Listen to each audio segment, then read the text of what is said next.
वळूया पुढल्या बातमीकडे। योगेश कदमांविरोधात अनिल परब हे मुख्यमंत्र्यांकडे चाललेत।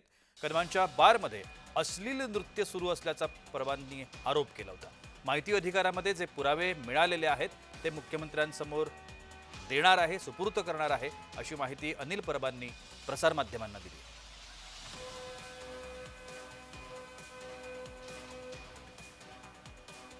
योगेश कदमांच्या गृहराज्यमंत्री योगेश कदम यांच्या विरोधामध्ये आता अनिल परब हे मुख्यमंत्र्यांकडे जाणार आहेत, मुख्यमंत्र्यांची भेट घेणार आहेत।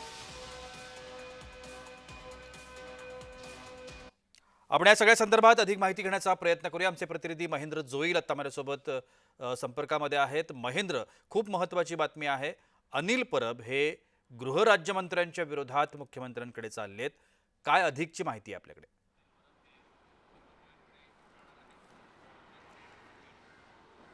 प्रशांत सर, पाहायला गेलं तर हा सगळा प्रकरण आहे ते उघडलं आहे जेव्हा गृहराज्यमंत्री योगेश कदम यांनी पनवेल येथे बारवरती धाड टाकली होती। त्यानंतर जे आहे ते विधान भवनात विधान परिषदेत अनिल परब आहे, ठाकरे गटाचे आमदार आहेत, त्यांनी जे आहे ते हा मुद्दा उपस्थित केला होता की कांदिवली येथे जो बार आहे सावली बार, त्यामध्ये महिलांना जे आहे ते तिथे काम करावं जातं, म्हणजे नृत्य केलं जातं आणि अश्लील नृत्य केलं जातं, असं त्यांनी गंभीर असा आरोप केला होता गृहराज्यमंत्री योगेश कदमांवरती। आणि त्यानंतर आहेत ते विधान परिषदेमध्ये यावर मुख्यमंत्र्यांनीही यावर चौकशी करू, जे काय आहे ते तपास करू असंही सांगितलं होतं। मात्र हा जो बार आहे तो योगेश कदम यांच्या मातोश्रीच्या नावाने आणि या बारमध्ये जे आहे ते महिलांकडून ते अश्लील नृत्य केलं जातं असा आरोप आहे तो माहितीच्या अधिकारातून मिळालेल्या ज्या बातमी होती त्यातून अनिल परब यांनी दिला होता। आणि आज या सगळ्या संबंधित पुरावे आहेत ते मुख्यमंत्र्यांना ते देणार आहेत, देवेंद्र फडणवीस यांची भेट घेणार आहेत।